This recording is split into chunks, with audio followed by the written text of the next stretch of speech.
Yeah.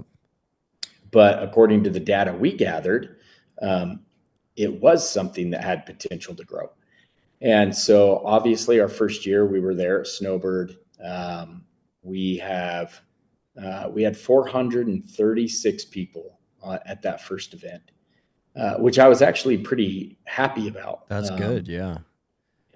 Because the events prior for Bowcast at the Bird were a little lower than that, and this one had grown significantly. Yeah. And so I was pretty stoked on that, knowing that the messaging that we had and what we were doing seemed to be an answer, at least in this case. And so we did that event. It went really well. Super stoked. The funny thing about it all, though, is we had, we wanted to have this base area expo with all these vendors and manufacturers involved showing their wares. And we had Prime and Badass Outdoor Gear. That was it. That was it. So you showed up to the event and you saw Prime's booth and our booth and Badass's booth. Dang. So that was kind of funny. That always cracked me up. And then that was our first year. We only did the one. We kind of worked some bugs out, whatever. I mean, we've obviously changed significantly since year one on how we do certain things. But year two, we added, that's when we added Texas, Pennsylvania, and Montana, I believe was year two. So Big Sky, Seven Springs, and Natural Bridge Caverns. And we've been at all those since, except Big Sky. We couldn't get our dates to work this year with them, so we're in a different location. Going to Red Lodge. But going over to Red Lodge. It's a cool mountain. I'm really excited about it. We've never set up on it, but I've visited a couple times, and it's a cool mountain. Red Lodge is awesome. So, yeah, the town is cool. Yellowstone's not far, but the mountain itself for this type of event, I think, will lend itself to a lot of fun. And if you've done Big Sky for the last 10 years or whatever, then it'll be a new change, right? Switch it up. Yeah. Yeah. Switch it up a little bit.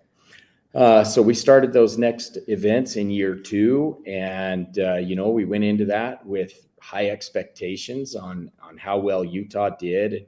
And then we quickly realized that Utah did have some education because of Bowcast at the Bird, whereas these other locations did not. And so it was, I don't want to say a struggle as much as I think we should be happy with how it turned out, though. The event's expensive to run even back then. It was kind of a punch in the gut, right? So we ended up with 200 something people, both at Texas and Pennsylvania. Okay. About the exact same number. They were 4 apart. I remember in Texas, the weather was horribly cold, and we had 19 people show up on Saturday. Man. So it was on Friday. So that was Friday, 19 people. And I remember sitting in the hotel room talking to my wife. I'm like, man, this is going to be a rough one if we can't see something pick up, because people weren't registering early then. They were just showing up to shoot. Yeah. But it did pick up. Saturday was significantly better, and we ended up with 222 people at that event. But that Friday, those 19 people, they owned the mountain. It's the greatest shoot ever for them. So that was pretty fun for them. For us, it was more like, whew, we need to figure this out. Let's go back to what our initial numbers were and how we plug all this together and make sure we're right on this. And we did. We went back. We're like, man, this says it should work. With all this data, this should work for us. And so we decided to keep going. Second year, and then the third year, we basically said, for Texas, if we don't hit this number, if we don't break this number for our third year, then we're not coming back. And we broke it by 19 people on Sunday. Wow. So we had hit that goal by just over 19. And now Texas, is one of our largest events. But we did have some struggles there on like, okay, how do we get this out? Who do we work with here? What are we doing in our messaging that isn't working? And we need to change that. And so just like you said earlier, when you and I were just kind of doing the small talk, like there's a lot to learn There's a lot. failing at things, and we were failing, and we needed to learn from that and figure out how to fix that problem. And as you know now, 14 years later, we were able to figure that out and get that out there and educate the people on what Total Archery Challenge is. And so it's been, I mean, amazing. We had a business model that we said, hey, we think if we do this right, whatever, it'll be this good. And this is far beyond what we expected. Yeah. And what our model was. And so super excited about that. You train hard, you shoot often, and when the moment comes, you need to be ready. No excuses. That's why I trust Ammo Squared, because preparation isn't just a mindset, it's a way of life. The world is ever changing, and the need to be prepared has never been more important, no matter who's in the White House. The best time to stock up was yesterday. The second best time is right now, because regretting that you didn't prepare, that's a bad idea.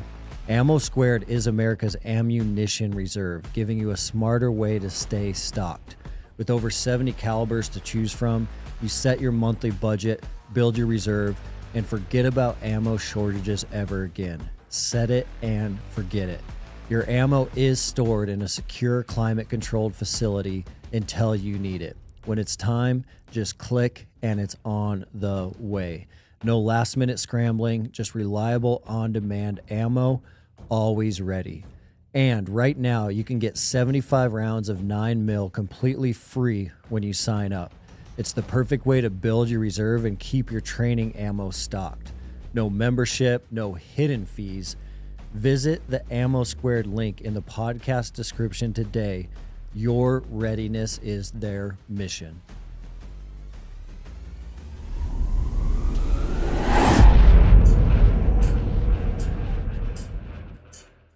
I think that's good for people to know, because, you know, many people look at entrepreneurship and they look at brands and companies that inspire them and motivate them. And so definitely folks listening to this podcast are exploring entrepreneurship as a career change, and they have ideas that they want to work on. And just realizing that you are 14 years into it, it wasn't an overnight success. It wasn't an overnight success that got you to where you're at now. And even we've talked about it on this show quite a bit, that almost anyone that you look at that inspires you, whether it's in shooting or sport or business, entrepreneurship, they have that 10-year rule behind them, where it's probably 10 years of really hard work before you even knew their name or knew the name of their brand. And it's a fun journey, but I think knowing that it's going to be a long journey and a very rewarding one is good for people to know on the front end. When we launched Mountain Tough, we talked about it a lot from the perspective of building an airplane and then trying to make that airplane fly, and then going into a season where you don't know if the plane is going to crash or if it's going to be able to, you know, hold some elevation for a while.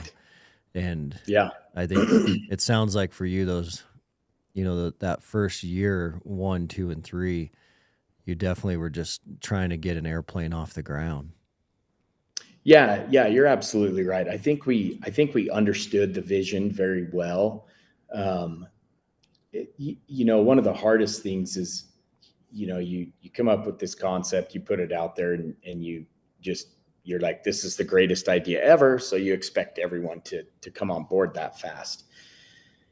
And having some of that, you know, realizing that people didn't see it the same way as you do. And you know, there's a hard moment there. Like, how do you get them to understand why you're passionate about this project or that project? In my case, Total Archery Challenge.